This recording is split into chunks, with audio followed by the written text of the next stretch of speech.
Tēnā koto katoa and hello everybody. Welcome to the Lentil Intervention Podcast. My name is Ben Adelberg and I'm coming to you from Tamaki Makaurau, Auckland. Tēnei ka mihi ke te mana whenua o Aotearoa, and we acknowledge the local tribal authorities of New Zealand. And g'day, I'm Emma Strutt and I'm currently coming to you from Darrinbal country in Queensland. Before we dive into our conversation today, I'd like to acknowledge the traditional custodians of country throughout Australia and their connections to land, sea and community. And finally, if you enjoyed this potty, please subscribe, like, share or comment on our social media and consider buying us a coffee if you'd like to help support our work. Now on with the show. So I've just got back from a trip abroad, visiting family and competing in a fairly significant event. But I've also got to visit some pretty major cities: Hong Kong, Tel Aviv, Geneva, London, and Vancouver.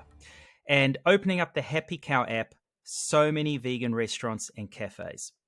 Eating vegan out in many big Western cities is getting a lot easier, with many more options available. Certainly way more than what we're offered here in Australia and New Zealand. And I'm sure we'll talk a little bit more about that later on.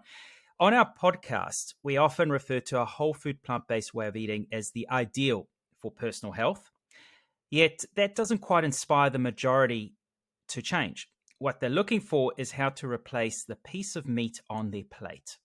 Whilst we have touched on this in the past, we are very much looking forward to taking a deep dive on this topic in this episode. That's right. So today we're very lucky to be sitting down for a chat with Dr. Simon Eassom, who has a ridiculously impressive resume and wears many hats, but we speak to him today as the Executive Director of Food Frontier, which is Australia and New Zealand's independent think tank on alternative proteins. We're really looking forward to taking this deep dive into the world of alt proteins. They've certainly been a hot topic for the last decade or so, and there's a lot to discuss today. So Simon, thank you so much for joining us. Thank you for inviting me, and I'm really looking forward to the conversation. Simon, to kick off, as Emma's mentioned, you have a fascinating background that leads you to Food Frontier. Please tell us a little bit about your journey. Yeah, look, I started off very much in education, trained as a school teacher, went into the university sector fairly early as a university lecturer and professor. My academic background is mixed. It's in sports science on the one hand, and I trained as a physical education teacher amongst other things, so very interested in diet, nutrition, was a practicing athlete, particularly in endurance events, was a runner as well as a mountaineer and a long distance walker and those sorts of things, cyclist. And so very interested in carbohydrate metabolism and the science of diet and nutrition. But also academically, I've got a Ph.D. in philosophy, and my main area of interest is in applied ethics. So I was very interested through my teaching around a lot of work on animal ethics, for example, and that coincided with a lot of my interests in sport. So I branched into a very kind of esoteric area of philosophy around sport philosophy, and became very involved in that area for a long time. But at the same time, it affected my lifestyle, my practice, my eating practices. I've been at various stages in my life, vegetarian or vegan eater. I brought children up, and in my second marriage, my wife's children brought up to be vegetarian. So, been practicing that for a very long time. Discovered mycoprotein in the very early days when corn launched its products in the UK over 30 years ago, and very quickly, was able to shift to almost a plant-based diet. And so, from that personal perspective, it's always been an interest of mine. I went into the corporate sector, very heavily involved in technology, working for a big multinational technology company. Particularly around transforming education through the use of digital technologies.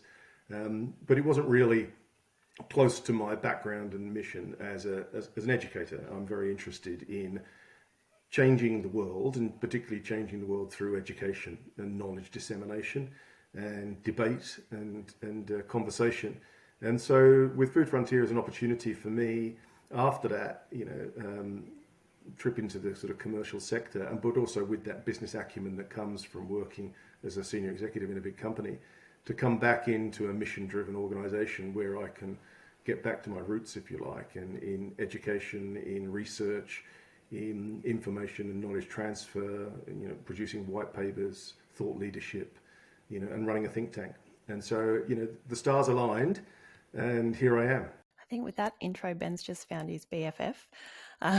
But since April this year, though, you've come on board as the Executive Director of Food Frontier. For anyone that hasn't heard of Food Frontier before, give us your little elevator pitch. What's it all about? What kind of work is being done there? Yeah, Food Frontier is a fascinating organisation founded by a very, very young, very motivated, very passionate founder. His name's Thomas King. And is an inspiration to any young person. Started his interest really via going on holiday to Indonesia and seeing the destruction of rainforests for orangutans and the problems with the palm oil industry and so on and so forth, and wanted to do something about it and started campaigning very young, but founded the company back in about 2017-18. Really, running on the smell of an oily rag, but did a brilliant job of getting philanthropic donation, getting interest, and building the structure of the organisation to the point where, over the first 3 years, it's really grown to be a viable sort of commercial entity, even though it's an independent think tank, in terms of its ability to scale and now, have greater impact. So, we owe a lot of debt to Thomas and his work, but basically we're an organisation with a vision to try to encourage and help produce a diverse and sustainable protein supply that supports people and supports our planet to flourish. And of course, we're coming at that from a mission around trying to advance dialogue and decision making that accelerates the market development of alternative proteins, particularly as the way in which that can unlock value and benefit for economic concerns, environmental concerns, and health concerns. So we're very much focused on the role of food systems in general in climate change, very much focused on the role of food systems in general in the way in which it's generating diet-related health issues and how we can begin to shift the dial there, and also all the other corresponding effects of our food systems on things like the perpetuation of zoonotic diseases, the growth of antibiotic resistance, and so on. So the common denominator in all of this is our understanding that with a growing world population, growing by another 2 billion people to 10 billion people by 2050, our current trajectories around the provision of protein primarily through animal meat is not sustainable. It's not sustainable simply because our industrial agriculture is at a point of maximum efficiency that it's extremely difficult to get greater and greater yield out of our current practices. Therefore, we would need to dedicate more land, more resources, all of which are at a premium at the moment. And so we need to prevent any further growth in those industries if we're not to do further damage to the environment and degradation of our ecology. But ideally, we need to actually think about cutting back on our consumption of things like animal meat because of the issues around methane production and so on. So really what we're trying to do is provide a groundswell of support both at government level and consumer level around the opportunity for alternative proteins to provide nutritious and exciting meals and food products so that people who are, as you said at the top of the show, people who are not necessarily vegan or not necessarily vegetarian and are wanting to do something about changing their diet for either health reasons or environmental reasons, have viable options and alternatives where they can be nourished and enjoy their food, but not necessarily relying on a centre of plate protein from animals. Australia, New Zealand, massive meat and dairy consumers. We're some of the world's biggest dairy exporter, beef exporter, lamb exporter, and so on. How receptive, how open is the general public, all the way up to government level, to the concept of alternatives to dairy, to meat, and so on? Yeah, look, it's an interesting question, and of course the answer is varied according to who you're talking about. I mean, a lot of the media will happily report that consumers aren't interested necessarily in environmental concerns when it comes to their food choices. But the reality is, as research has shown us, particularly in the UK and the USA, around 75%, I mean, in some instances it's 74 and 76, but let's average it out. It's around 75% of consumers are completely unaware of the environmental impact of the food that they eat. And so the question is, if you then made them aware, does it change their view? And the response is mixed. Amongst the more conservative, and it's age-related as well, Amongst the more conservative, there's a resistance to want to address environmental issues through food. But amongst others, there is a very big, strong change of opinion, and it's also geographical. So, for example, in Europe, Germany is very strong in this. When consumers have been given information so that they understand the relationship between the production of food and environmental concerns, they swing very much in favour of making decisions around environmental issues around their food choices. So it does vary demographically from group to group and also from region to region. There's obviously stronger resistance in countries like Australia and the USA, which are very big meat eaters. I mean, we consume in Australia 3 times as much meat as is recommended and twice the protein requirements for that the World Health Organization said are the average for any consumer. So we're not only big protein consumers, way more than we need to be, we're big meat eaters. And it's part of, the Australian, psyche, if you like. It's like it's un-Australian to not eat meat and drink beer. And so there are some big cultural determinants to overcome. But on the whole, people are beginning to become aware of the impact of food systems on things like climate, and particularly on things like zoonotic diseases and potential pandemics. Most people now are aware of Asian swine flu, avian flu, and those sorts of things. And obviously with the last pandemic with COVID, people are aware that theoretically we think this has come from transactions into wet markets of, transmitted from animals to humans via food markets. So I think people are growing in that awareness, and that will increase.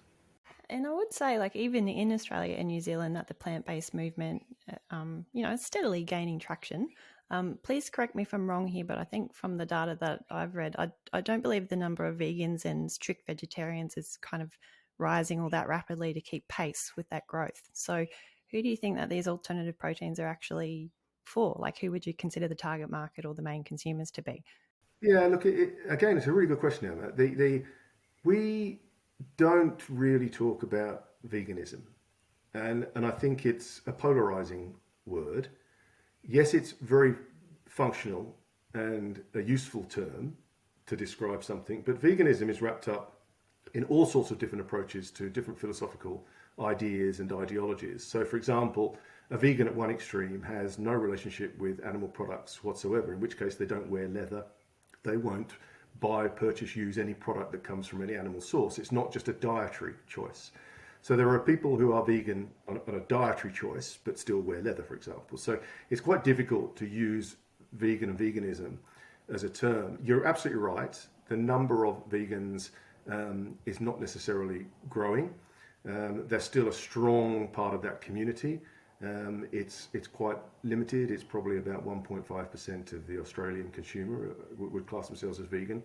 But these food categorizations are very difficult. If you ever get on a plane and you don't eat, a conventional diet, trying to actually find which of the 8 or 9 or 10 different menu options on a plane, international flight, that are listed for you, none of which quite match. My wife is a good example. She is a limited pescatarian, dairy-free flexitarian. She won't eat dairy, but she eats eggs because we have our own chickens, and she'll only eat certain seafood. So she's not a vegan, but she absolutely eschews dairy products and animal meat. So I think this has become one of the problems. But you asked the right question there, and that is the plant-based meat sector. Who is it trying to appeal to?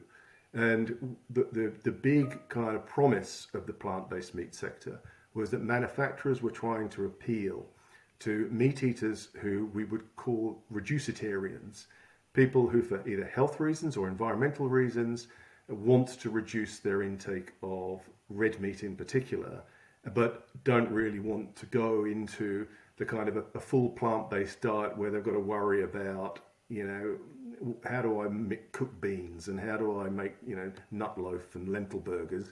They just want simple and easy, and giving them utility foods that they're used to, such as burgers and sausages and schnitzels and things like mince that they can turn into bologneses and lasagnas just like they would do with an animal product, makes life very easy and simple for them. So I think the big promise of the plant-based meat sector was its view that it would rapidly see a growing percentage of people who will shift from a meat-dominated diet to a more flexitarian diet where they can substitute those meat choices for plant-based alternatives.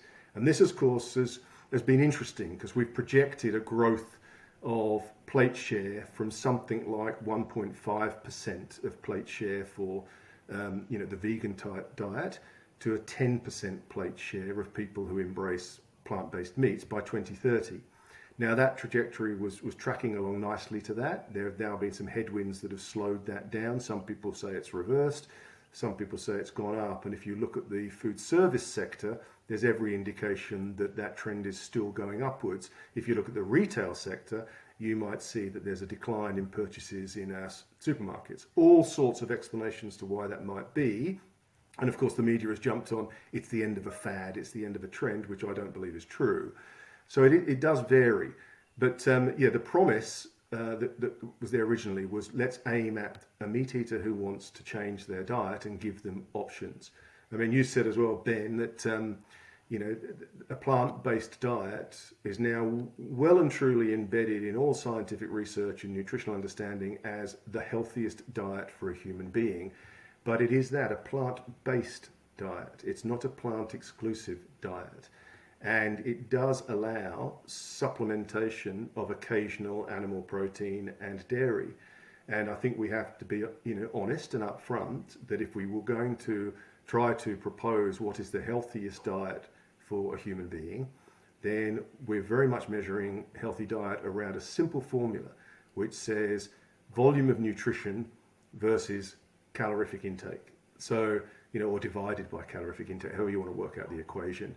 What we're really interested in is how much nutrition can you get in for less and less density of calories, because the calorie dense food that we eat tends to be the ultra processed type food, which has very, very little nutrition, which is leading to obesity and other things. And so in many cases, you can get nutritional food that is not calorie dense, that does come from animal sources and particularly fish and some dairy products. So nobody, I think, would be pushing that we should not be eating things like meat or consuming dairy products, but it is about that balance. So I think the plant-based meat sector was hoping to appeal to the flexitarian and the reducitarian to give them the options that they were looking for.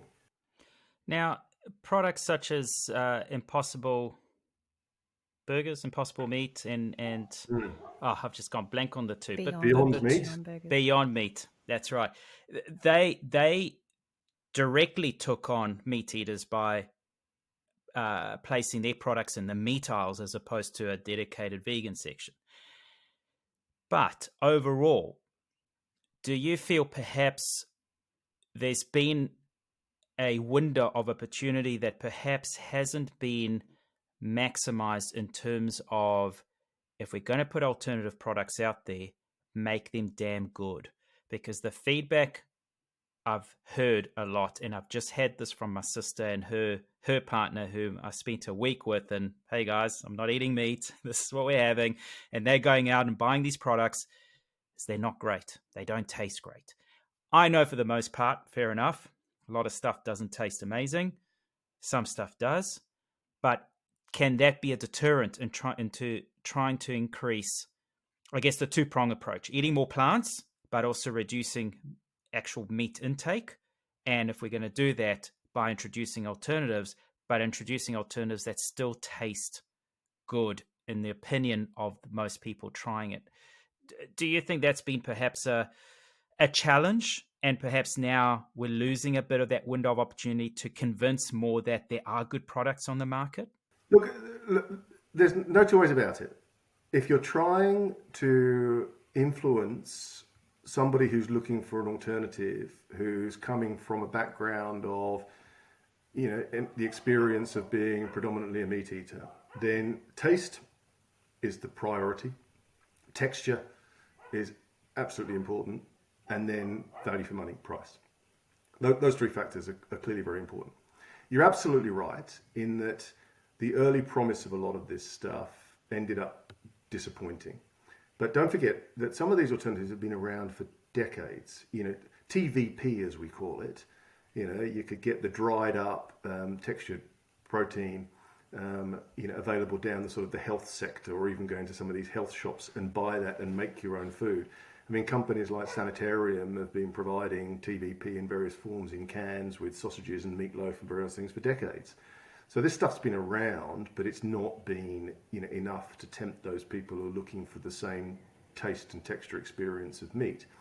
I believe that some companies like Beyond Meat and Impossible, and now V2 in Australia, have done a fantastic job of providing food that is very, very convincing if that's what you want. Now, interestingly, a lot of vegans don't want that. A lot of vegans don't want an experience that tastes like meat. They've chosen not to eat meat, and even if it doesn't come from an animal, they actually don't want a meat-like experience. But if you're trying to convert people who are used to that, then obviously taste matters. Now, I think what happened in the early days is there was so much venture capital funding went into the poster childs. The Beyond Meat was the first really, and then Impossible, that everybody jumped on the bandwagon. There's a great opportunity here, and a lot of the products weren't good enough. And unfortunately, a lot of people have tried and perhaps bought the wrong product, or not been advised as to where to go and how to do this, and then not gone back. So you'll see data that says you saw a rise to about 10% of consumers trying plant-based meat, and it's dropped back to 8%. In other words, people have given it a go and then said, nah, not good enough.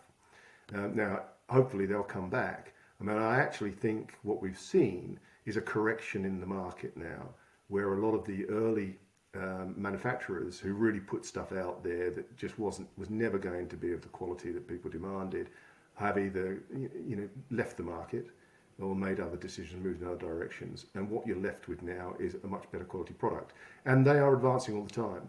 The products you'll get from both of those companies you mentioned, Beyond Meat and Impossible, are absolutely fabulous. And then in this country, All G Foods, who in the various independent supermarkets and IGAs and so on produce Love Buds, although All G primarily serves the service sector.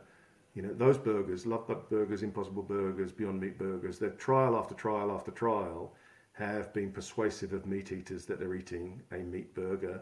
And even when they're told they're not, they've actually said, well, actually, I prefer this one. So I think that the good stuff is really good. And we're getting into a position where the bad stuff just doesn't cut the mustard anymore, and it's disappearing. And so I think as it evolves, we'll see better and better.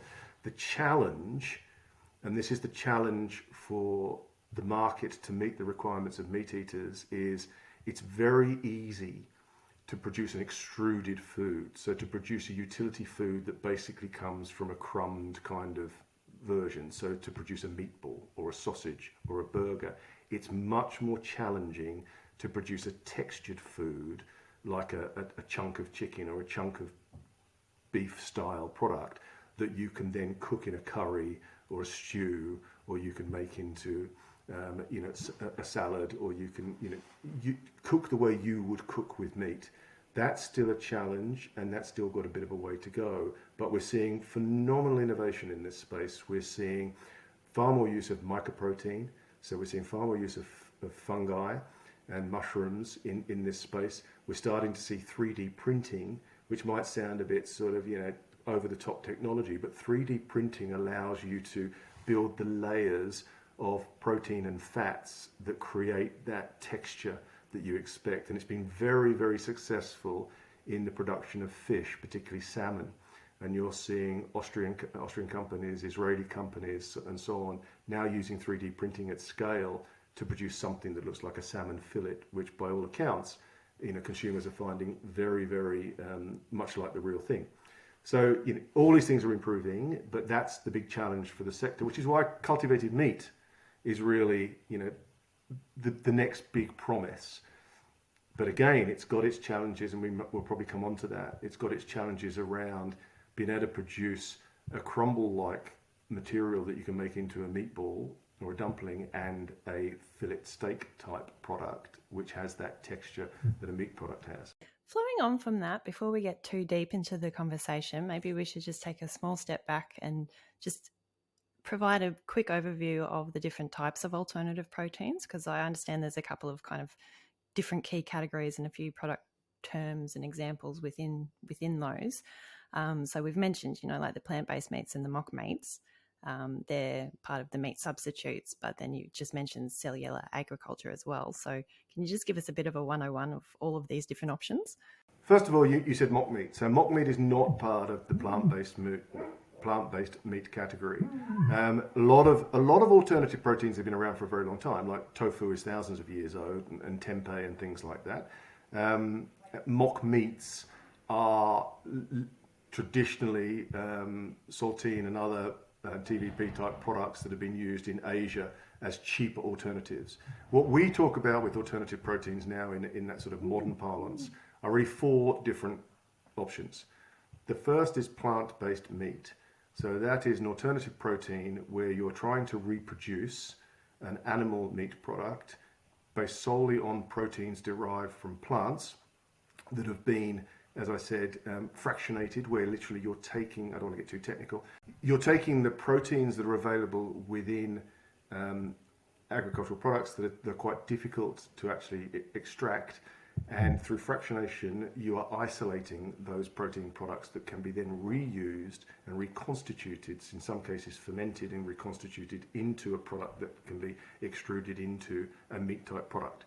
So all sorts of things that were used to being used in that sector, wheat typically and soy, but we're now seeing the use of things like pea protein, hemp, lupins and other things that provide very high quality protein from a plant source that can make alternatives to meat. So that's the one, that's first, plant-based meat. That's what we call plant-based meat. Second are the products of cellular agriculture, and primarily that's cultivated meat. So cultivated meat, as we're now calling it, is typically where we are taking animal cells and we are reproducing them in bioreactors and growing them in the same way that we might brew beer. So we are taking other materials, hormones, sugars, various other things that enable those cells to continuously replicate and increase in volume in the same way that adding yeast to a product increases that volume and it self-replicates. So we're taking literally an almond size number of meat cells, which is actually millions of cells, and putting it into these, first of all, into these growth serums, then into big bioreactors, and literally brewing the cells of what constitutes meat. And they are identical, in biological terms, identical to meat from an animal.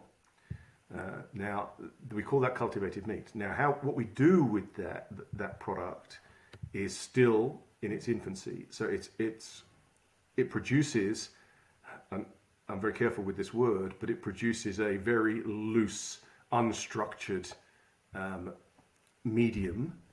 And technically in industry it's called slurry, but that's not a very appetizing word. It produces that medium, which then has to be converted and made and created with the addition of other things, stabilizers and so on and so forth, into a product that holds its form. And we're certainly at a stage now where you can turn that into mince that can be made into meatballs and put into dumplings. It's a big ask at this stage because of the processes to build it at scale, to turn it into layers of flesh that produce something like a chicken fillet. Now, companies have done that. Upside Foods in America has done that. Good Meat in America has done that. Companies in Singapore have done that. You can now buy and eat cultivated chicken that looks like chicken breast and tastes like chicken breast in restaurants in San Francisco. But it's tiny. The volumes are tiny, tiny, tiny, because we've not yet got the technology to scale that particular thing. But that's cultivated meat. The third alternative protein are what we call in products of precision fermentation. And this is really in the dairy sector. Although precision fermentation is used in the cultivated meat sector, but the precision fermentation sector is very much around producing dairy products such as milk and cheese without needing to milk a cow, effectively. And in most cases, it is about, again, using brewery type technologies to produce large volumes of casein protein, which is the fundamental protein that we derive from dairy produce, from milk. And most successfully, that dried casein product is now able to be reconstituted into cheese. And effectively what you're then consuming is cheese that is exactly the same as cheese that would have come from milking a cow. It's exactly the same constituent components. It's the way it's been produced is different. And so we're seeing a lot of success in the precision fermentation space, and we're seeing a much faster transition from technology to market and the consumer. So in Australia and New Zealand, for example, we are likely to see products on our shelves in 2024 that have come from precision fermentation. And we've got some large companies in Australia that are very much focused on milk and cheese. Also other countries that have issues around their food security, where they have to import a great deal of their food, either to feed their livestock because they have feedlots for their dairy cattle because they can't grow the feed for them. So I'm talking very much Middle Eastern countries, United Arab Emirates, Egypt, countries like that, because their climate and their land won't support the agriculture they need to feed those animals. They want food security, they want independence. They've been deeply affected by the Russia-Ukraine war, which has affected imports of grain. And so they don't want to be in that position in the future. And so they are very quickly trying to build the technology to actually have bioreactors that will grow dairy produce and cheese so that they can produce it domestically. Singapore, again, is a big market. They currently produce about 1.5% of their food domestically. They import the rest, and they have a very ambitious goal to try to get to 30% by 2030. That's their 30 by 30 government goal. And a lot of that will come from plant-based meats, but also precision fermentation and cultivated meat. So that was the third one. And then the fourth one that we don't really focus on a lot, it's taken its own trajectory, is insect protein. So Europeans are very, very heavily focused on that. Scandinavian countries are investing a lot in factories able to produce insect protein. And that's insect protein that you can convert directly into food products, or simply that you can use that protein to supplement other products. Italy, for example, despite the fact the government is pushing back on some of these alternative proteins because of their belief in the impact on their agricultural sector, already have got a lot of insect protein being embedded in pasta to give a higher protein yield in pasta. So there are countries in Europe that are heavily invested in insect protein. So they're the four: plant-based meat, cultivated meat, precision fermentation into dairy produce, and insect protein. And that's what we would say encompasses what we mean by alternative protein. Now, with cultivated meats and precision fermentation, when it comes to when I say the real thing, coming from actual animals, the dairy, the meat, and so on, the associated health concerns that one derives from that would still be present with these two, the cultivated meat and the precision fermentation. We're not altering something else. We're just recreating, aren't we? Yeah, that's a really good observation, Ben. Of course, you could turn around and say, hang on a minute here, if people want to shift away from red meat because they're concerned about saturated fat and they're concerned about the impacts on their, for type 2 diabetes and stroke and heart disease and so on, then if you're simply replicating red meat, but just by another production method, then haven't you still got the same health concerns? And the answer to that is not simple. The straight answer is yes, in some respects, because to try to reproduce that texture and that mouthfeel and everything else, you do have to embed that product with fats. And so there is an element in which the nutritional profile ultimately looks the same. And if that is a cause concern, I mean, the meat industry talks a lot about heme iron and the essential, nutritional benefit of meat to get heme iron, but heme iron actually is one of the things that causes the medical profession some concern. So yes, you're absolutely right, and certainly the case with the precision fermentation products. But there are constituent parts of milk, for example, that are separate from the protein and the other phytonutrients in milk that are detractors from milk and dairy produce, such as the amount of fat, which is why a lot of people have turned to what we call skim milk or skinny milk or low-fat milk, or they've moved away to plant-based milks like oat milk and so on. So you can you can produce that milk, and you can use other kinds of emulsifiers to give you the mouthfeel without necessarily having the harmful animal fats in that produce. So it's not a yes or no answer.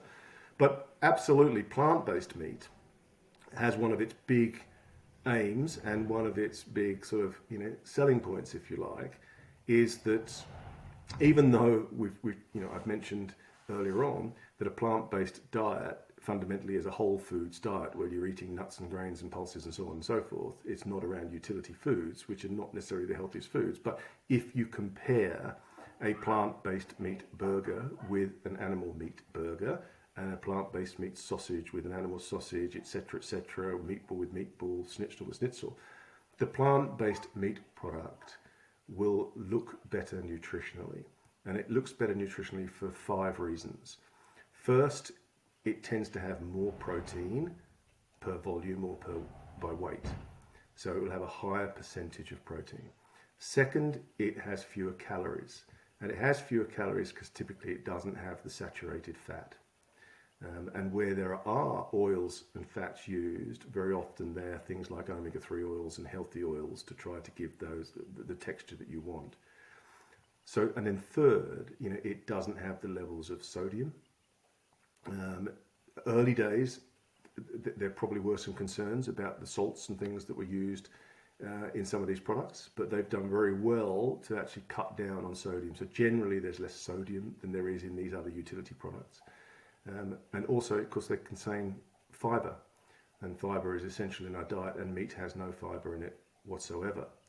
And so, the profile of, if you compare like with like, the nutritional profile is actually better in some respects. Now, again, if we wanted to be completely transparent, there are issues. There's no two ways about it, and people still see these as processed products. And particularly with the use of some emulsifiers, things like methylcellulose, people have concerns about those. But they have concerns about, burgers and sausages and meatballs coming from animals. So they're all processed products. And I think this is another really important area that we've got to work on consumer education around the way in which NOVA classifications, for the technical way in which we talk about processing and ultra-processing, NOVA classifications don't give a particularly accurate reflection of what our food consists of and how we use it. And so people want clean food, and people don't want processed food without recognizing that virtually everything we eat is processed. Bread is processed, pasta is processed, milk is a processed food. These are all processed foods. So processing in itself is not the issue.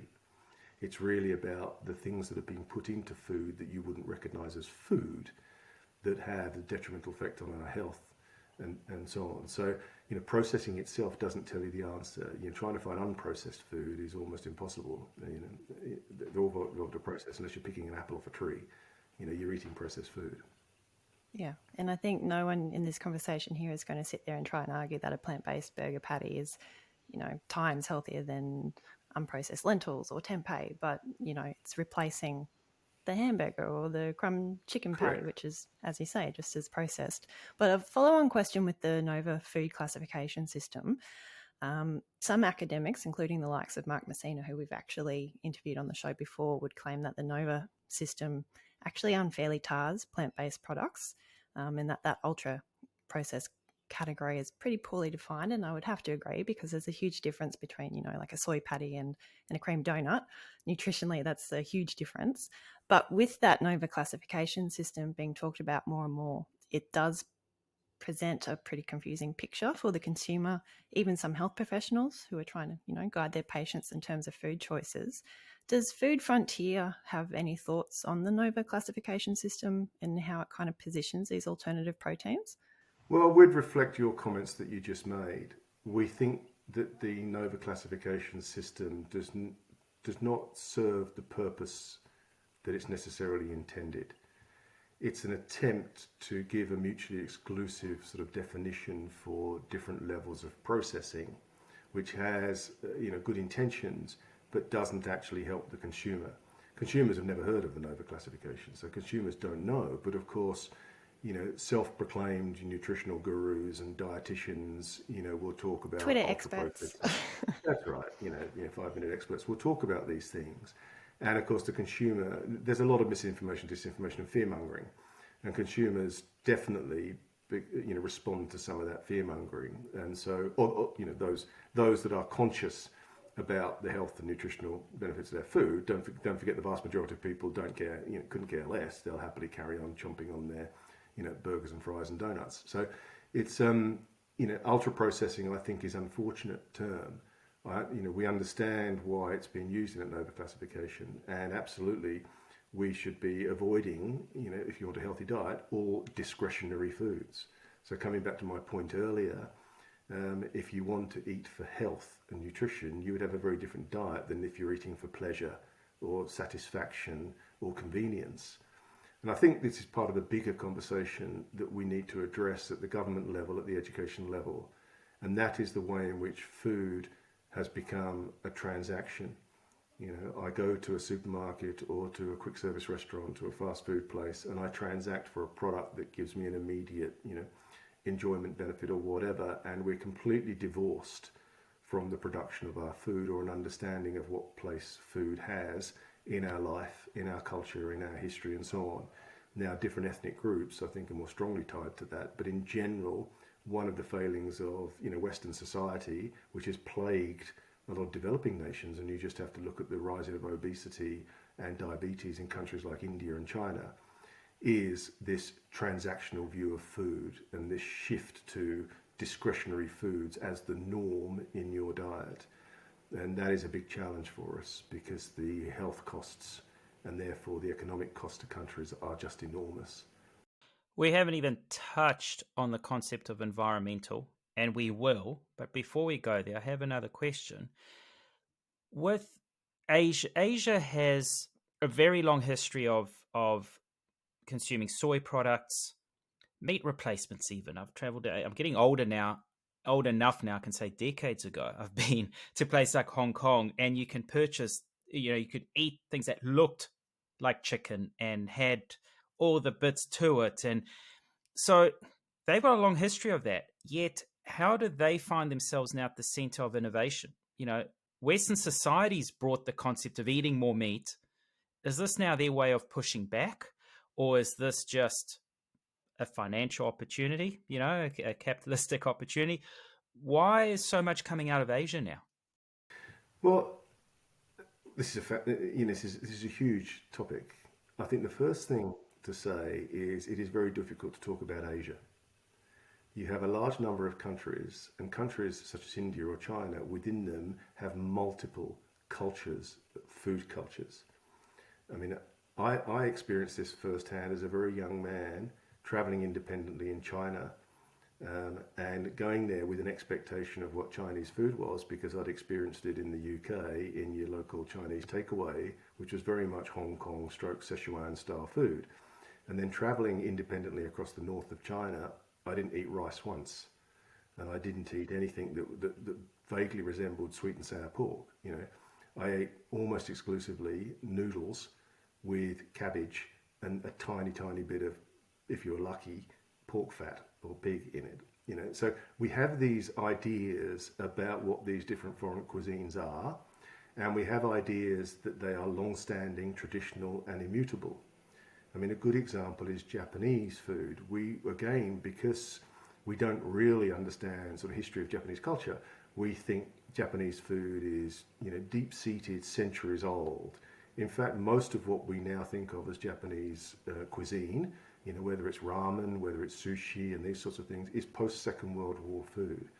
If you go back 100 or more years in Japan, their diets were very, very carbohydrate-centric, and you basically made the most of, yam leaves and other basic agricultural products that you could, and it was quite protein deficient. So what we see really is when developing countries and also industrial countries improve the economic conditions of their citizens, there is an increase in demand and interest and consumption of protein. Because at the end of the day, in most poorer economies, protein is difficult to get hold of in sources that are valuable. Now we'll talk about the protein constituents of insects and the protein constituents of vegetables, and if you go to African countries, some of them still get up to 50% of their protein from insects. So we think that we know what, we think our diet is a sort of a global diet. Well, it isn't. But when it comes to some of these developing countries, then absolutely there is a correlation between increase in wealth and a demand for more protein, and a demand for that protein to come from animal meat. And this is as much, we would call this in the Western world a class thing. It is much about seeing people with money able to purchase those expensive products. And so therefore there is that element of conspicuous consumption.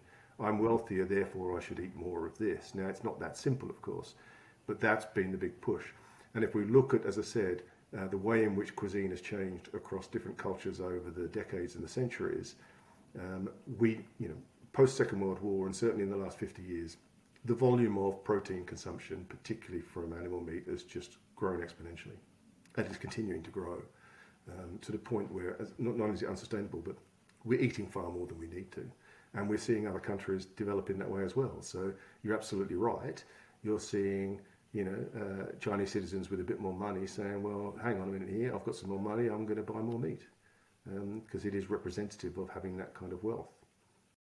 And I mean, we touched on this at the start, but our global food system, it of course has a pretty big impact on our planet in terms of the greenhouse gas emissions, a whole host of other environmental consequences. So more meat is not good.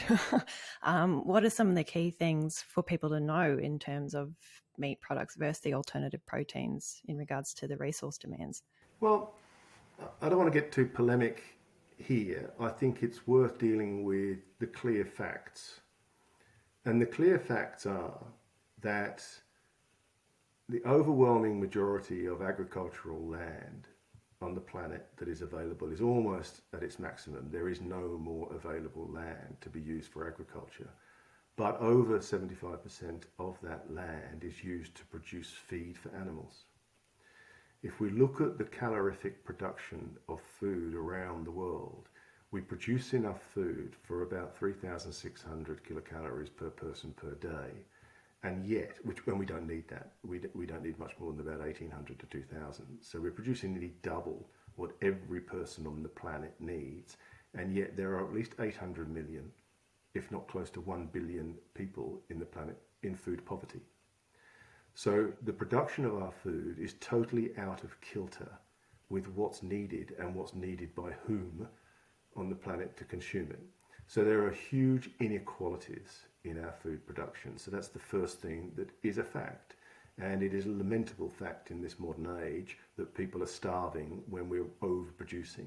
Now, where does all this food go? Well, a lot of people overeat, of course, which is why obesity is becoming an international global epidemic. But also we waste a huge volume of food.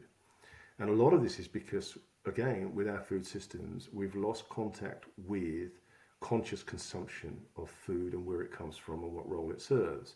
And so most food production is in the hands of 10 to 12 major conglomerates that produce and distribute and sell our food. And again, people don't understand that. You're at the whim of these major companies that have decided, how can I get you to buy more? And how can I get you to buy more of a product that gives me a greater margin and a greater profit? And so we've lost contact with that. And despite all of the campaigns by people, Michael Pollan springs to example for, talking about the omnivore's dilemma and talking about how we should be buying local, buying food within, a 100-mile radius, eating more plants, etc., being concerned about the source of our food. Yes, it appeals to a very small minority of people who are interested in understanding that, but the rest of the people are oblivious to any of those kinds of conversations. So, the first thing, as I said, the fact of the matter is that we have no more land. And what people, again, who are concerned about the deforestation of the Amazon rainforest don't understand, for example, is that the majority of deforestation of the Amazon rainforest is for the cultivation of land to grow soy. The biggest consumer of soy on the planet is China. And the biggest export market for Brazilian-made soy is directly to China. It's $78 billion of soy, and that goes straight into their animal feed. And so, again, these are things that we have to address. We need, if we're going to look at regenerative agriculture as a possibility of cutting down on greenhouse gas emissions, if we're going to look at reforestation, well, we've got to find the land to do it. And that land is not just being used for animals to graze on, for example. It's being used to produce the crops that go to feed those animals. And as a means of producing energy and nutrition for human beings, it is an extremely inefficient process. So the amount of calories of food that go into an animal in the, for the production of beef or pork or whatever, vastly outweighs the calories that come out at the other end and are usable by human beings. And that also accounts for water as well. So, but particularly in terms of feed. So we are degrading the environment through our land use in order to, keep investing in a very inefficient, food production system. So that's the first thing. Second thing is, of course, that the damage that those animals do ecologically, and I won't try to argue that farmers aren't doing their best, particularly in Australia, where a lot of beef is coming from sort of small family farms that have been doing this for years, doing their best to manage how they put nutrition back into the soil and manage how to use regenerative agriculture and doing their best to cut down on their greenhouse gas emissions in their supply chain, etc., etc. On the whole, the majority of beef produced in the world, from the big beef producers, the Cargills, the JBS and so on, the big American beef producers, that beef is produced in massive feedlots. And those massive feedlots provide all sorts of issues for us environmentally. And if you look at some of the health issues they've had in America with the spread of E. coli, which have resulted in deaths from eating vast numbers of different food sources. It's not eating contaminated meat. It might be eating contaminated vegetables, salad leaves, where they have been, irrigated with water that's come from contaminated water channels from the runoff from these massive feedlots that are next door to where you're trying to grow these salad leaves.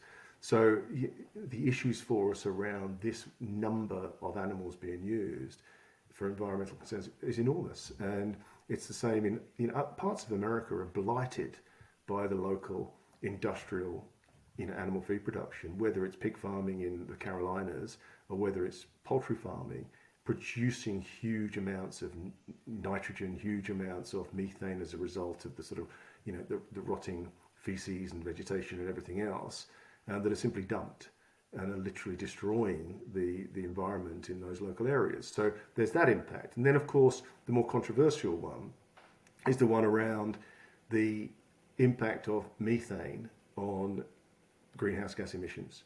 And this is something that's little understood by the consumer, which I think is something governments are reluctant to openly address, but are beginning to because they have to. And there's a simple distinction between greenhouse gas quantity and carbon dioxide and the products of fossil fuel burning and fossil fuel emissions and global warming and the rates of warming.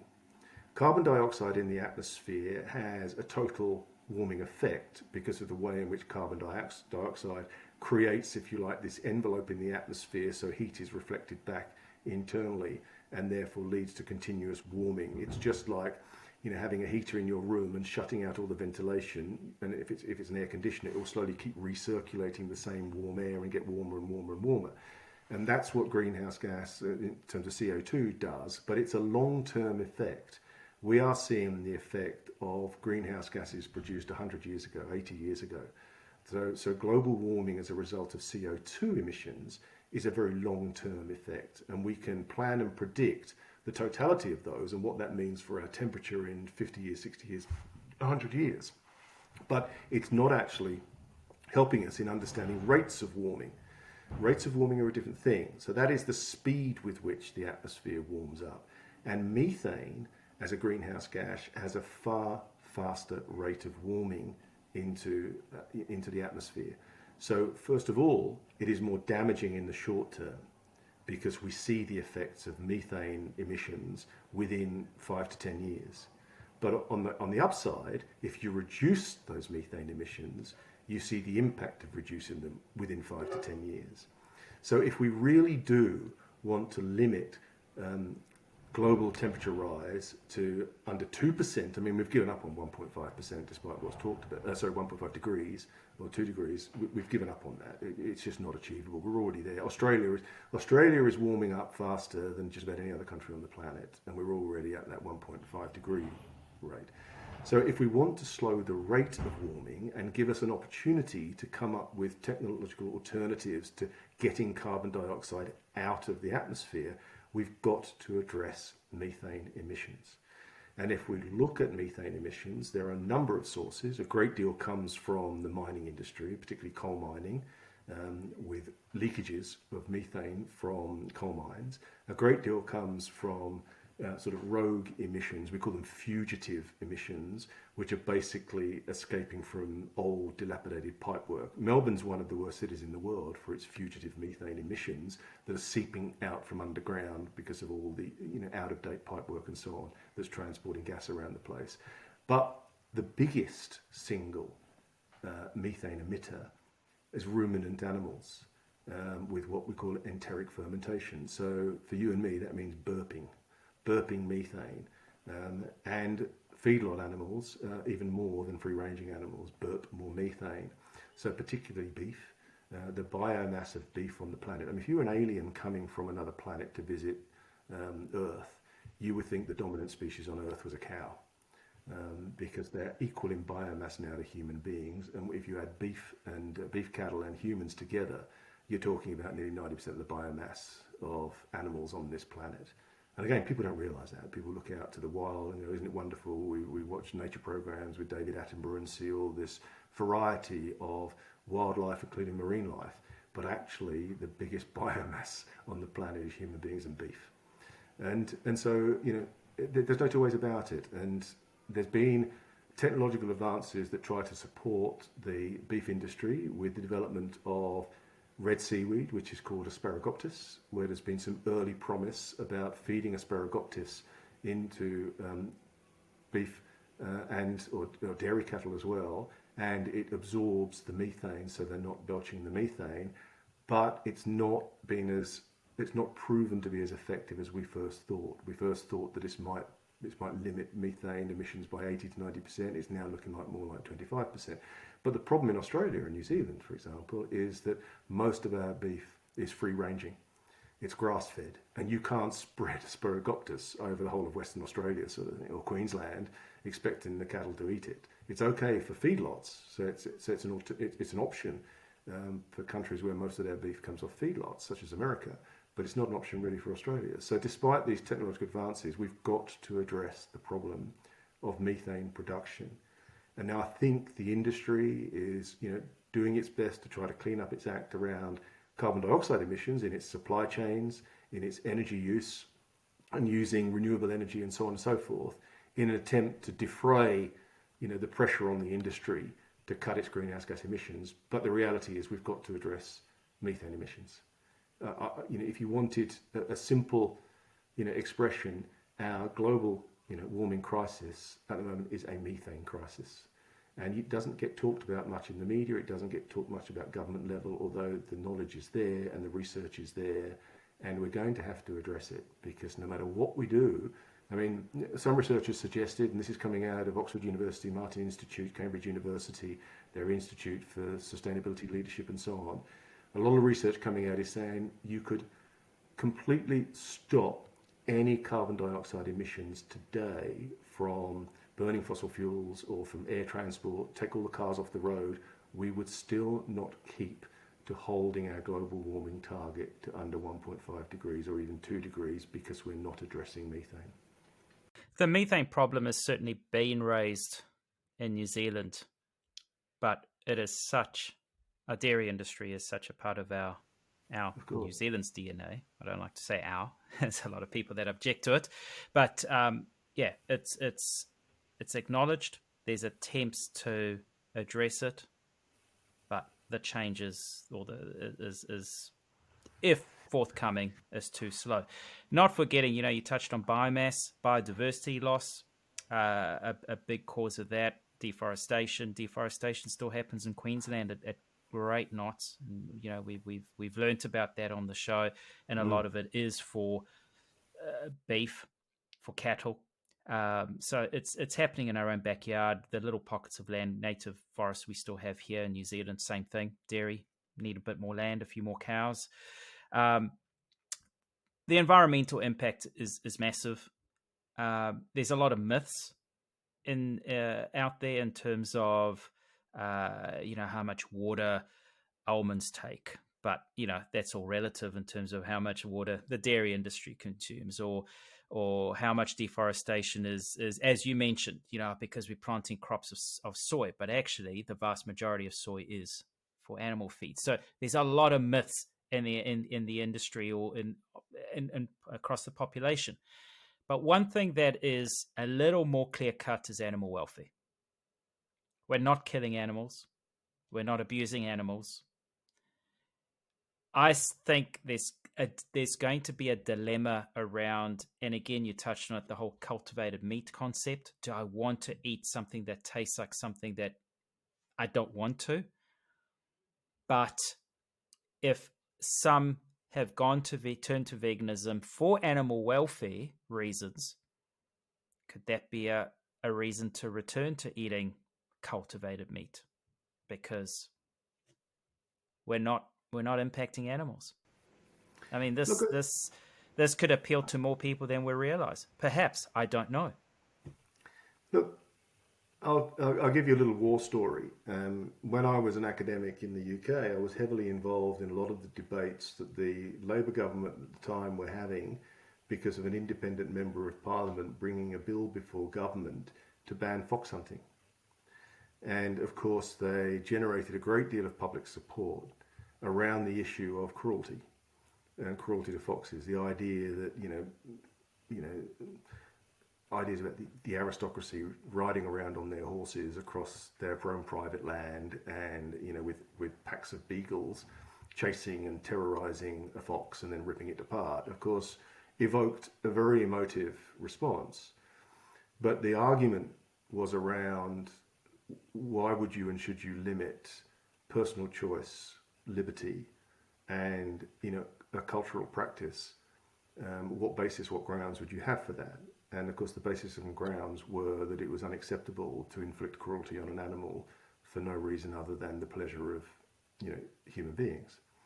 And of course, what the government would not address, and it became very heated arguments, and even though the bill was eventually passed, what the government wouldn't address is, well, if you apply that thinking and that rationale, you've got to apply it to the poultry industry. You've got to apply it to the pork industry and sow crates.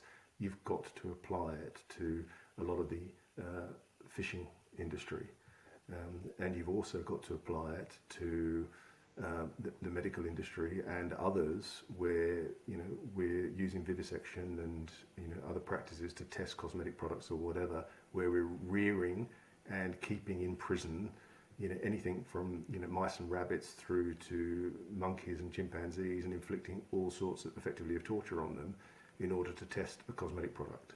So I think this is a very big issue, and again it affects people in different ways. And we are certainly not people who push for a moral position that is more favourable than everything else. We see morality as a private issue, not a public issue, and a matter for your private conscience. There will always be people who have no problem justifying slaughtering an animal to eat it. But obviously we should be concerned about animal welfare, and we should be concerned about the way in which an animal is treated and the way in which it is dispatched that minimises any pain and suffering on that animal. Now, some people at one extreme, let's say the vegan extreme, would argue that you're basically enslaving an animal and rearing it, and particularly for a beef cow, you're giving it a life of 18 to 24 months when it would live for 30 years, purely for the production of somebody else's pleasure in terms of that food, because we don't need that food, like we've already discussed at the top of the program. We overeat, we overconsume, we produce more protein, we don't need it. And so there's no justification in the sense that there might have been in the 1930s and 40s when we were concerned about food production with the growing population, and again with the Green Revolution in the 1950s and 60s about how we're going to feed this growing population.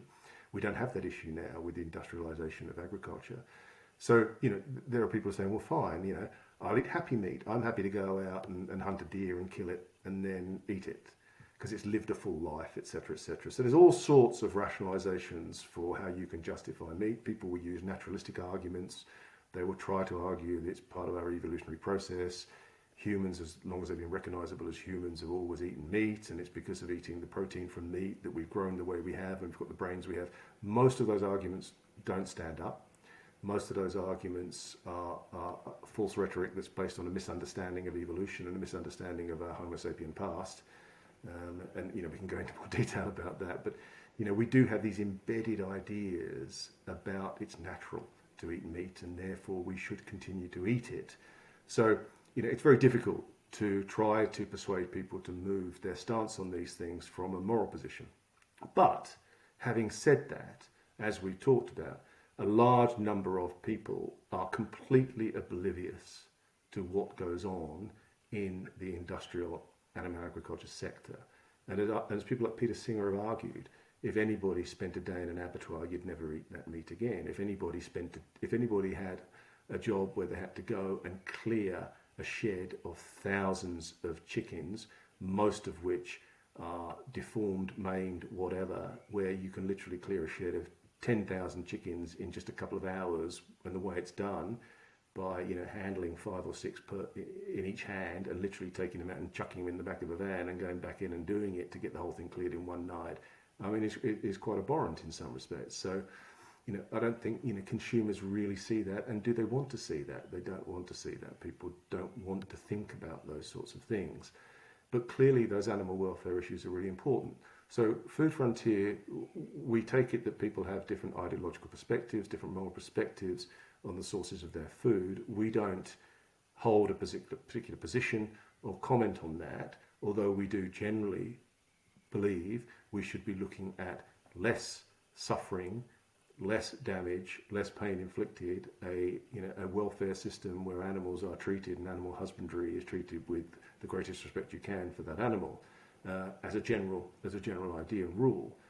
Although we don't advocate for one way or other about whether it is morally right or wrong to eat animals. And personally, my own position in terms of all the work I've done in animal ethics, I find there are very good arguments and reasons to why it's okay to eat animals. Why should we exclude ourselves from the rest of the animal world in terms of being, sitting on a predatory tree in terms of the way we've derived protein?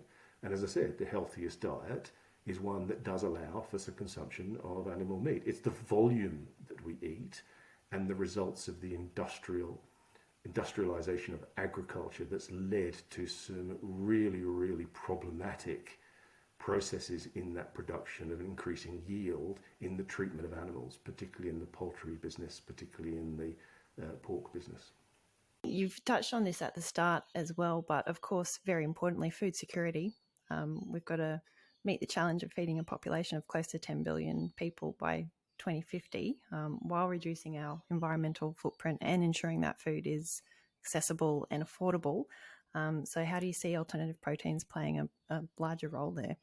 Look, again, I think that this is exactly what the alternative protein sector is about. Let's take a product such as a lupin seed. Australia is one of the biggest producers of lupins in the world. I mean, New Zealand, you could be able to tell the same story about hemp. One of the biggest producers of lupins in the world. Lupins are one of the best quality sources of the 9 essential amino acids that humans need to get from their food, all in one place. And everybody thinks you can only get that from meat, which is a fallacy. And we now know, we've known for several decades that that's not true. But it's very difficult to get at the protein for human consumption out of lupins. And so traditionally, we sell them overseas. In fact, the vast bulk of lupins, and by the way, lupin is a very, very good crop. It grows throughout the wheat belt, all the way across Australia. It's a very tough, hardy crop. You can grow it in poor soil, you can grow it in drought conditions, and it will survive where the wheat itself isn't growing. So it's a very valuable crop, but Australia is one of the biggest producers. But nearly all of our lupins are sent overseas to countries like South Korea to feed pigs. And so if you then look at what we can do with fractionation to derive the quality protein isolates from lupins, you can then produce food at a much cheaper, much easier, greater volume than you can from trying to derive it from animal protein. And the people who are involved in this industry tell me you could produce the protein requirements of a human being on a daily basis for about 35 cents a day to produce their entire protein requirement if you're converting the protein isolates from lupins into a plant-based meat. So when you talk about scaling and producing, as we're going back to the earlier point, using animals either for dairy produce or for meat is a very, very inefficient way of getting nutrition into human beings.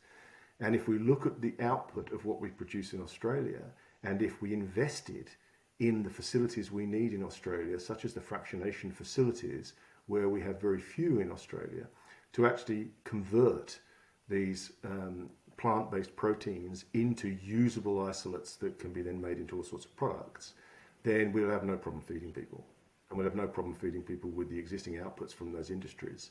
So again, this has to be the future, and it's a hugely promising one, because we do have access to these tremendous resources. Australia and New Zealand together, tremendous resources in terms of our agricultural production. I've mentioned, hemp in New Zealand, but things like leafy greens and seaweed and pea protein in Australia, the production of whether it's wheat or whether it's lupins and so on, and lentils. We are very big producers of lentils. Converting those into better downstream value for consumption by the consumer is a huge economic opportunity for Australia, and it certainly solves any future food needs, if we start to look at different ways in which we approach protein. One of the biggest problems, you mentioned lentils. New Zealand used to grow lentils, but just like so many varying crops, and allowing New Zealand to be a bit more self-sufficient in terms of the variety of food that we grow, we've replaced it all with dairy. A lot of the land that used to grow other foods has been replaced with dairy. And what we've seen through the COVID years now, in the most recent times, is how dependent we are on food imports, because we grow a lot less. We're a lot more dependent on imports. Ships don't stop here anymore at reduced rates. We have very little. Talking about lupin, there was, maybe still is, but haven't seen their products anywhere for a long time. There was a small business in New Zealand that made meat alternatives, patties of some form, sausages made from lupin. And it was always at the food expos and so on. And a lot of these small, innovative companies out of business. Demand not high, or maybe COVID impacted them. Maybe the costs are too high. But there's been attempts. Well, it's interesting. Lupin's a good example, and I will mention one company in Australia called Eighth Day Foods. Eighth Day Foods have developed a process for fractionating, fermenting the lupin protein isolates and making them into a plant-based protein that can be used to supplement a meat product, that can be used to make your own plant-based meat. And they've developed it in a way in which you could literally put the infrastructure on the back of a 20-foot truck, in a 20-foot container. So they're looking at a model which is scaling out rather than scaling up. So they've looked at a model that says you can actually take this infrastructure to the point of produce and actually create these end products.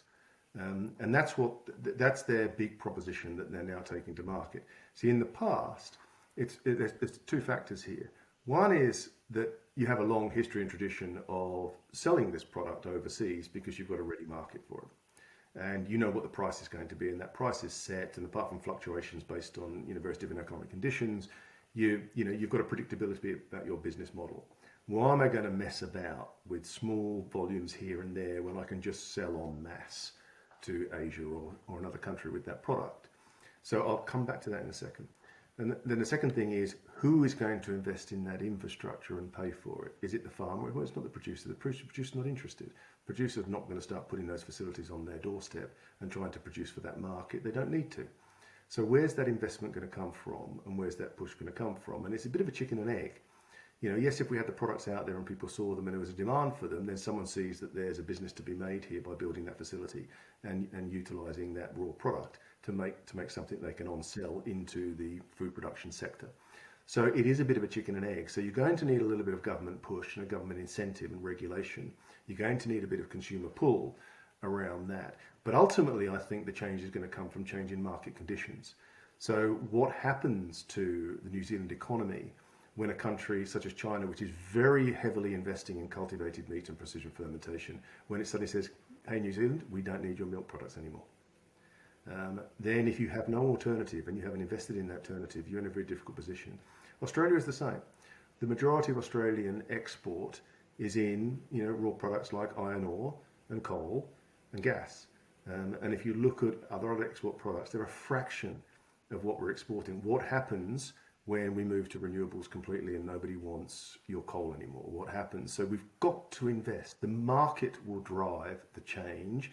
Government regulation is important, and government incentive, particularly around R&D, and consumer pull is important, but the market will drive that change. And what countries need to be aware of, like Australia and New Zealand, is they don't get left behind by not investing in these areas and then suddenly finding that the whole market has changed. And it's not going to happen gradually or slowly. It's not as if, currently about 44 to 45% of the entirety of Australian exports go to China.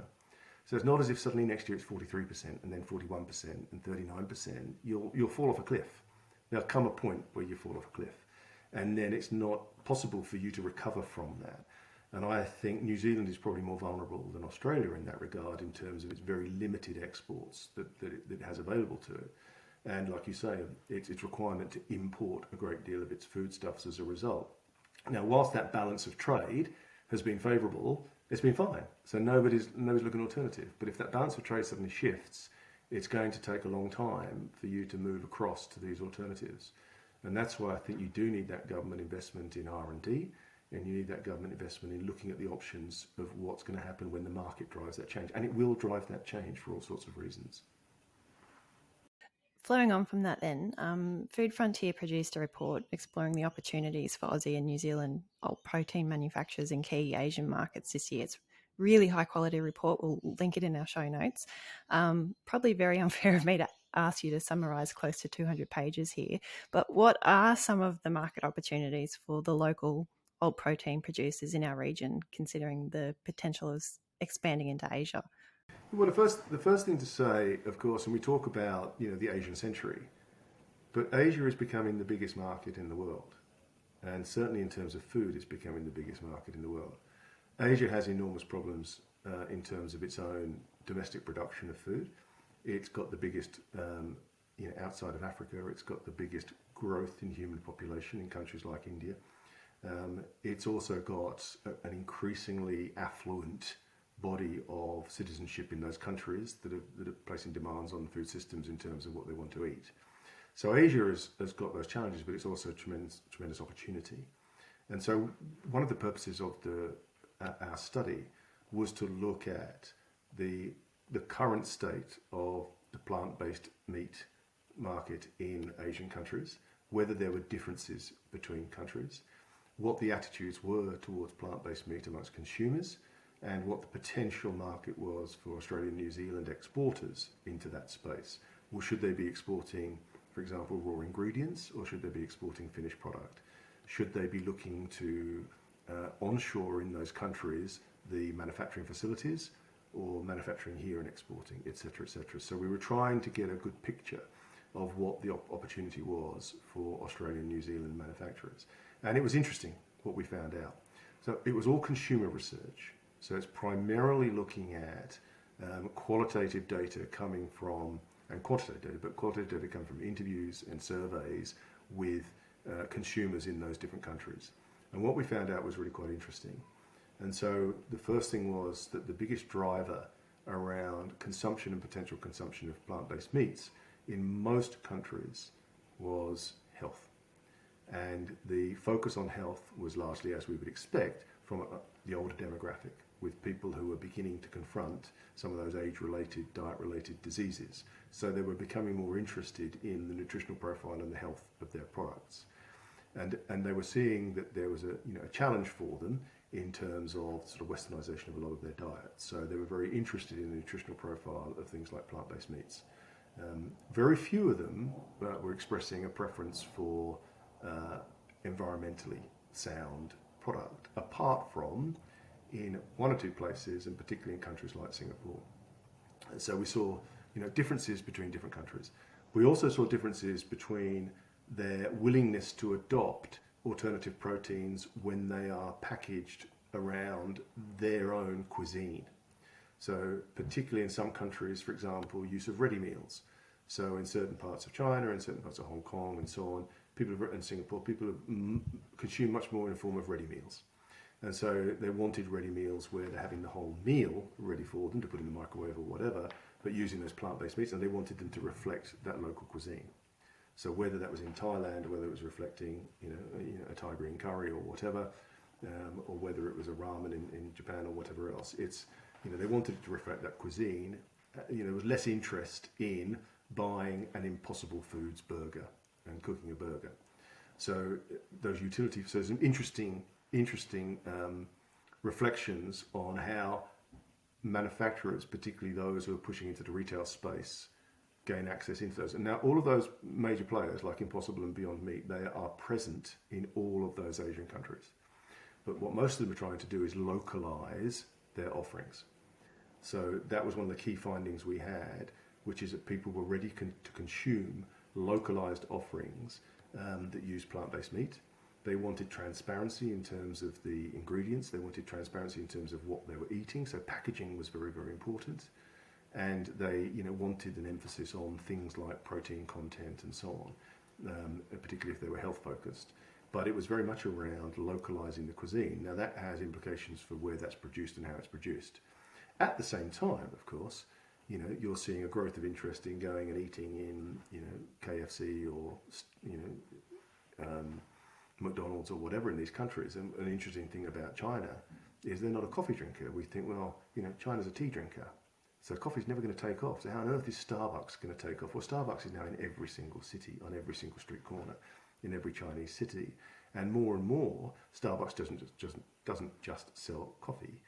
It is like a quick service cafe in that you go in there and you buy your other discretionary foods in there. And so there's a lot of opportunity in places like that for whether it's wraps and things that are containing plant-based meat. So it was an interesting insight into the buying preferences and the attitudes of consumers in those countries and the variance between the different countries.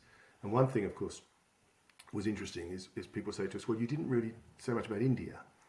And you look at India and go, well, India in itself is very different to categorize as a single country because you have vastly different cuisines ranging from, the dry northern plains and the very sort of Persian-influenced cuisine that you get in, Pakistan and Bangladesh and northern India compared to, the cuisine down in southern India, which might be very much dominated by, say, coconut and coconut milk than it is in the northern plains, which are dominated by things like yogurt in their food. So very, very different cuisines, and of course a very dominant vegetarian culture from different religions and very different use of animal protein. So the cow being sacred in Hindu religion, and so a lot more consumption of chicken and pork. I mean, India is one of the countries with the biggest growth in poultry production because of the predominance of chicken as their source of protein. But it's also one of the countries that has adopted a Western cuisine and attitudes towards Western fast food, leading to massive problems with diabetes in India. So we didn't focus on a lot on India for all those different variants and problems, but it was interesting seeing the countries in Asia that were most open to change. And there are obviously countries like Singapore, and to a certain extent Thailand, Japan more resistant to some of those changes, and China a bit, sitting on the fence in the sense that there's tremendous opportunity, but there are huge challenges in China, and those challenges are largely around distribution channels, largely around foreign manufacturers getting actually a foot in the door, and how they can do that without the networks in China they need for the manufacturing and the distribution. So it's quite an eye-opening report, and it's available to anybody. You can download it for free and read that report. But it does indicate generally a more positive attitude to plant-based meat and potential for growth in Asia than we're currently seeing in countries like America or Europe, where we've seen a little bit of a decline of interest, a little bit of a backlash against the original push for those foods. Speaking of challenges, speaking of Europe in particular, what about product labeling? That's been quite a contentious thing now in the last couple of years, calling milk or oat milk, calling plant-based sausage a sausage, or cheese. And I also came across something about proposed changes to the Australia-New Zealand Food Standards Code as well, in terms of avoiding so-called consumer confusion, and so on. How do you see that evolving over time, getting even more challenging in terms of how we label things, or do you think that's just a momentary panic by the actual meat and dairy industries, or do you see this actually playing out to being a bigger thing? Well, look, let's dissect that slightly. There's been a major Senate inquiry in Australia around food labelling, at which there were recommendations to look into it further and conduct further research. But most of the independent research suggests there is no confusion. So, 97% of people who buy a plant-based meat product know they're buying a plant-based meat product. And the 3% that didn't, 67% of that 3%, whatever the statistics are, I've forgotten the exact numbers, said they just didn't look carefully enough and they picked it up in a hurry. So, the net result of a lot of independent research is the consumer is not confused. Now, I have sympathy, a great deal of sympathy, with the meat industry and the dairy industry, in the sense I do think there's a problem with using words like beef, chicken, and images of cows and chickens or whatever on products, whether the customer's confused or not. And the industry is very concerned about, the plant-based meat sector and the alternative protein sector leveraging on all the work they have done, particularly in countries like Australia and New Zealand, to build confidence in the consumer about the quality of their product. And therefore, by calling something beef when it isn't from a cow and from an animal, you are implying a quality that you haven't earned. Now, again, I have tremendous amount of sympathy with that. I'll come back to that in a second. But if you look at utility products, whether it's a sausage, whether it's pepperoni and deli slices, whether it is, a burger, a meatball, I don't believe that the animal industry owns that terminology. I mean, even something like pepperoni, which we strongly associate with a particular kind of sausage, the word pepperoni comes from the word for, the red capsicum for pepper. And it simply means, a product that has that kind of spicy, peppery flavour. So if you've got a plant-based pepperoni or a meat-based pepperoni, I personally don't think there's an issue with calling it pepperoni. If you qualify it, and this has been the important thing of the recommendations of those bodies that have been involved in advising, that Senate inquiry and others, if it has the appropriate qualifier that it is a plant-based sausage or a plant-based burger or a plant-based pepperoni, I don't think there really is an issue, and there is nothing I think that the meat industry can complain about. But I do, as I said, I do have sympathy with calling something plant-based chicken. That's just my personal view, because there is no such thing as a plant-based chicken. A chicken is a chicken. But on the other hand, if you have something like a schnitzel, well, a schnitzel, there's no problem with a plant-based schnitzel compared to a meat schnitzel, but a schnitzel can be a beef schnitzel, a veal schnitzel, a chicken schnitzel.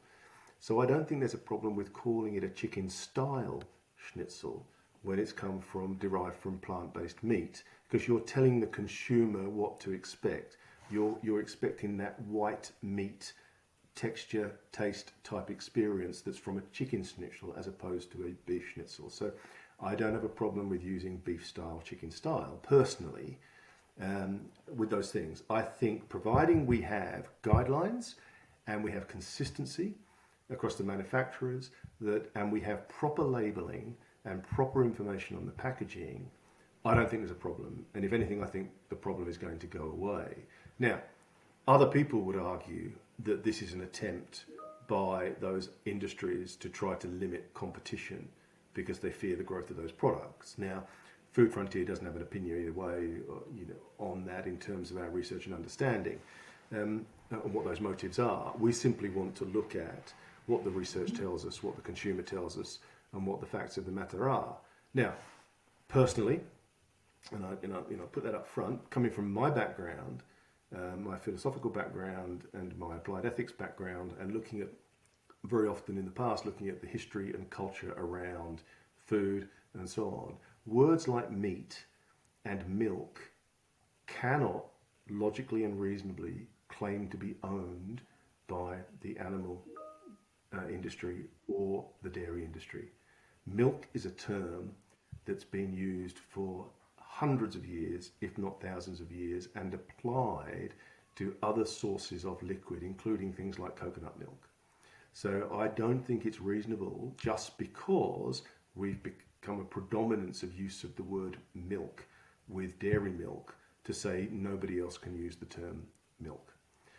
I think as long as the consumer understands, because the consumer associates milk with a particular experience, with, whether it's the color white, whether it is texturally, whether it's your use of it to put it in your coffee or your tea or to put it on your cereal. So it's about a usage and other things. Now, nutritionally, absolutely, I think we need more information. Most of the research has shown that a lot of the plant-based milks do not have the nutritional profile, even close to the nutritional profile of dairy milk. Soy milk does. The others, you're literally drinking, white water. But that's fine, because what's happened is that people have said, I'm not making this choice based on whether I think something is equal nutrition or better nutrition. I just like the taste. I like the flavour. I actually enjoy it more than the heaviness and clagginess of dairy milk. Even, I wasn't interested in buying fat-free dairy milk or whatever. Why don't I just have oat milk or almond milk or whatever? I actually enjoy it in my smoothie because it makes it a less dense product. So people are actually choosing because they like the product. It doesn't matter what it's called. And the same applies to meat. And again, if I'm, drifting off into, into etymology, the word meat existed for centuries around meaning solid food. So you basically talked about food as, and it's an Old English Germanic word, mete. You talked about meat and drink. So meat was solid food. It wasn't until in Europe in the 13th and 14th century that the word meat began to be more exclusively used to refer to animal flesh, and particularly the muscle of animal, as opposed to ofdal, which we call offal, which was that which falls away from the flesh and is not part of the flesh. And so we distinguish between the animal meat and the animal offal. And the word became more and more associated with animal flesh. But historically, over hundreds of years, meat has not been exclusively aligned to animal product. So if we wanted to look for guidance etymologically on the way these words have evolved in our language, you're not going to find some proof that this word only refers to animal flesh. So I think, I personally think the meat industry, the animal meat industry, is on a hiding to nothing, trying to get government legislation to say that you can't use the word meat in plant-based meat, or you can't use the word milk in terms of coconut milk or oat milk. I do, as I said, have sympathy with use of the words like beef and chicken and the way in which they're used, absolutely, and the imagery from those things. But when it comes to trying to stop people calling it plant-based meat, I don't have a problem. We talk about the meat of a fruit. We talk about the meat of a vegetable, the meat in an avocado, and we always have. And I don't think that's going to change, and I think eventually that's going to go away. This has been a really fascinating conversation, and you've given us a lot of food for thought by outlining the benefits and the potential opportunities and the considerations of alt proteins. But of course, with anything, change doesn't happen overnight, and you've talked about that initial kind of groundswell and then a little bit of the die-off. So, it's a process. Food Frontier have their own theory of change. You've kind of outlined the work that needs to happen to catalyse that change process. So how do we do it? How do we get people to move away from their meat-centric diets and take more alternative proteins to their plate? Oh, yes. The $1 million question or whatever, change is difficult. Change is difficult, and getting people to change their diets and their habits is difficult. Now, one thing I don't believe is that change when it comes to things like diet is impossible, because history shows us that it isn't. And if you look at the work of somebody like Bee Wilson, that's bee as in the insect bee, she's a British foodie and chef and food scientist, coming from Cambridge University, who's written multiple books, but she's been very fascinated on why we eat what we eat. One of her early books was called First Bite. And in First Bite, she actually looks at all of the research evidence to show where we form our tastes and preferences and opinions about food. And there are psychological studies that have gone back to the 1920s around why children choose the food they choose, whether we inherit tastes based on what our mother was consuming when we were in the womb, for example, which actually have shown strong correlation between people's choices of those foods when they're actually then independent of that parent. So it's a fascinating subject, but what the research has shown is that food is a behaviour, eating is a behaviour, and what we consume is culturally learned and environmentally produced, rather than being, genetically determined, for example. And we can change people's eating styles and eating patterns and eating behaviour. It's not easy, but it can be done. There have been massive studies in countries like Finland, which have embedded different ways of getting people to sample different foods at primary school. And what you can't do is you can't impose on children, you must eat this and put it into them, etc. Those sorts of things don't work. But what we do know is that you can change people's diets. So that's the first thing. Second thing is it's not easy, but it is possible. What we do need to do, I think, is several things. First of all is we need to reclaim the conversation. We actually need to look at conscious consumption and educate people across the board. And it's going to be a multifaceted approach with government, legislation, regulation, interventions, whether it's at the school level, the educational level, whether it's about putting things like, fat tax or, whatever taxes on food. We hear talk about sugar tax. I mean, one simple example is if you look at the American meat production industry, billions of dollars are spent by the government directly to subsidize meat production in America. And that's happened since the 1930s and Roosevelt's New Deal after the Great Depression and the Dust Bowl years, with panic and fear about these industries going into decline and therefore not being able to feed the American population. So these subsidies have existed and then they've perpetuated. It's very difficult to get rid of them. I mean, some research that I was looking at recently showed that the average cost of a McDonald's beef burger, for example, in America might be $4.49 US. But if you actually took away all the subsidies, it should be about $12.49.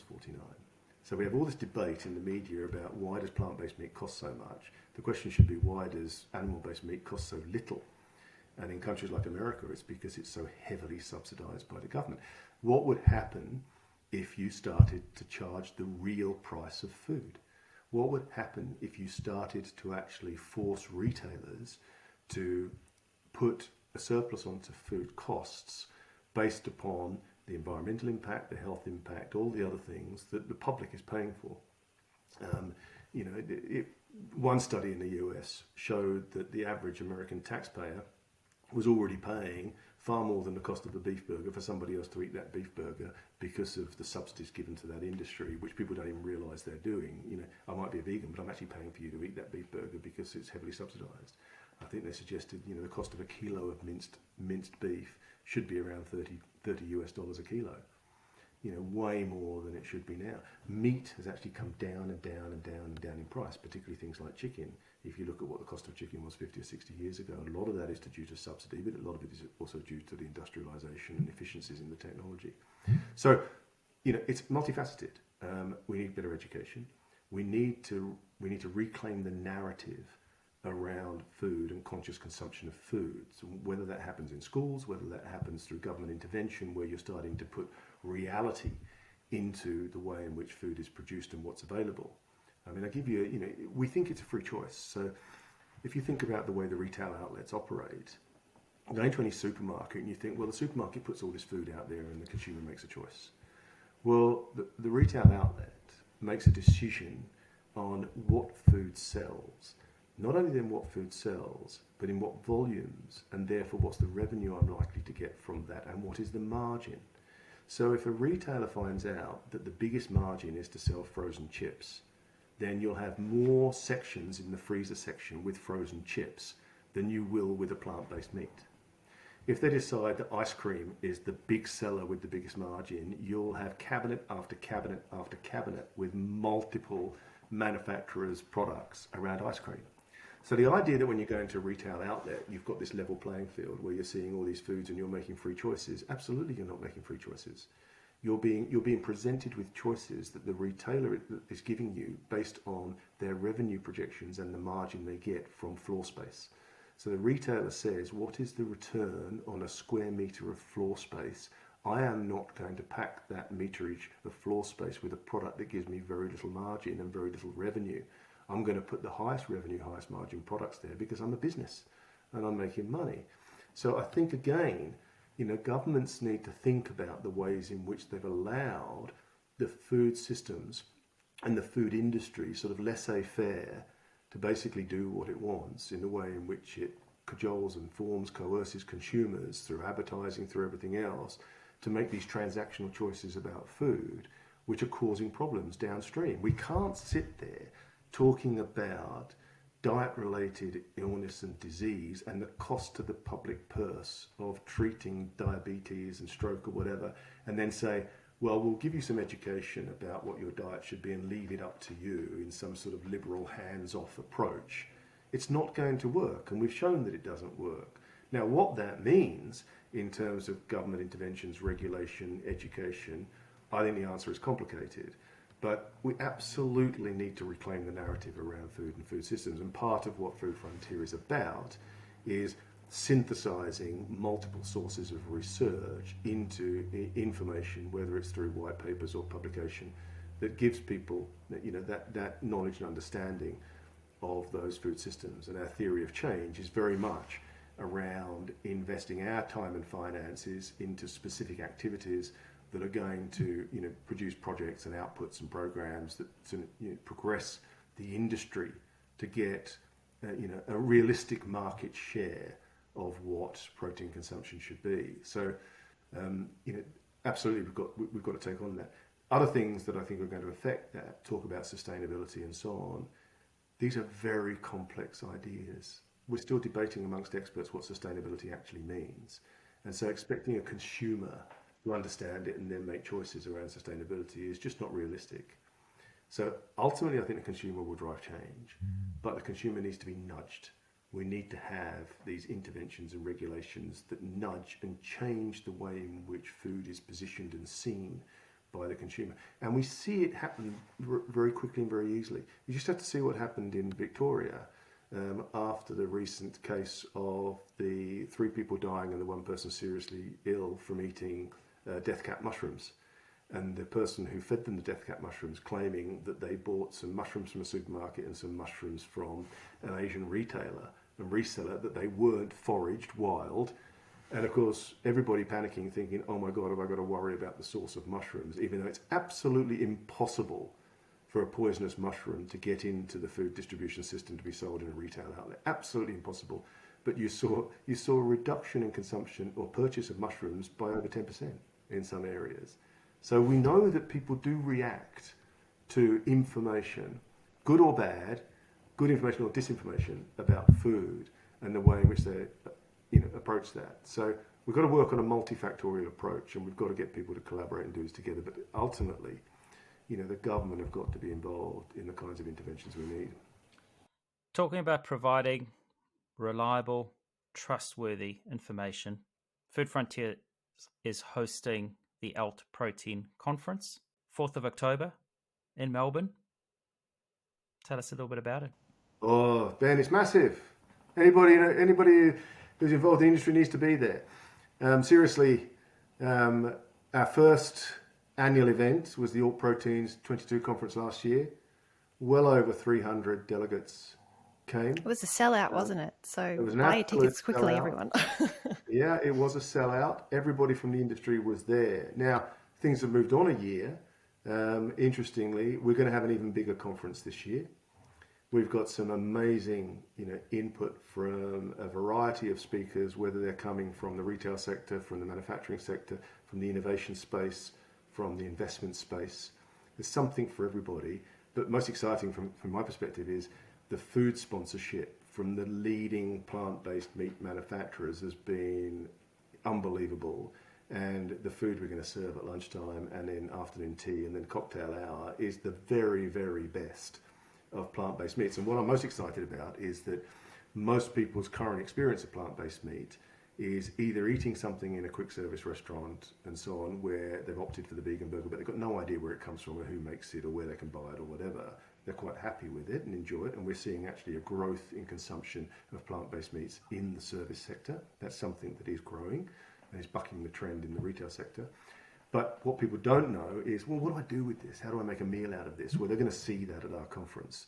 They're going to see food prepared as a Thai-style curry, as a rendang curry, as a wrap, in terms of in salads, in terms of in, hors d'oeuvre type dishes that you'd serve at a cocktail party. It's going to be fantastic. So that, above everything else, is just a showcase for what you can do with plant-based meat. But it is, it has grown. We are going to have, hundreds of people at the Sofitel in Melbourne on October the 4th for the whole day.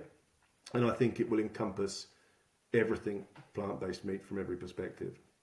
And we have the fantastic Alice Zaslavsky, who's the great foodie and food writer, former contestant on MasterChef, who now has her own, ABC radio program, who's published a couple of fantastic cookbooks in praise of veg, is one of them, who is our MC for the day, and she was last year. So it's going to be a great day and some great presentations, and we're really looking forward to it. It is the biggest alternative protein event in the Southern Hemisphere. So the day this episode is being published, it's a little over a week to the conference. I presume people can still buy tickets to attend. Is there an opportunity to dial in online, do this virtually? Or no, we're not. Live only? It's live only. We want people in the room.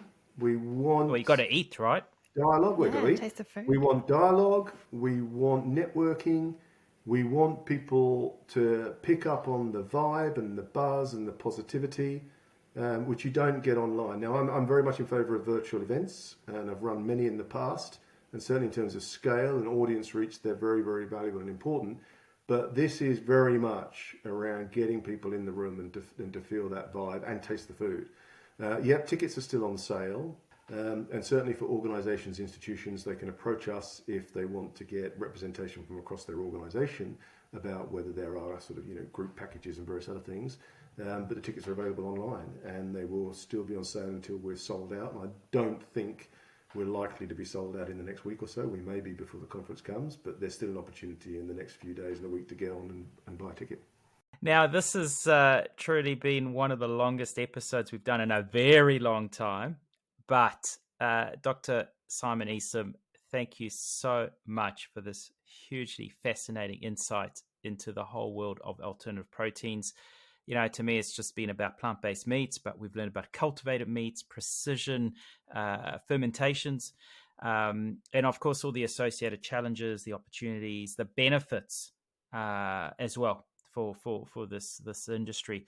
So much to digest, but it will truly be interesting, especially for Australia and New Zealand, to see how these two markets progress. We live here, we want to see it progress, but does the market want to see it?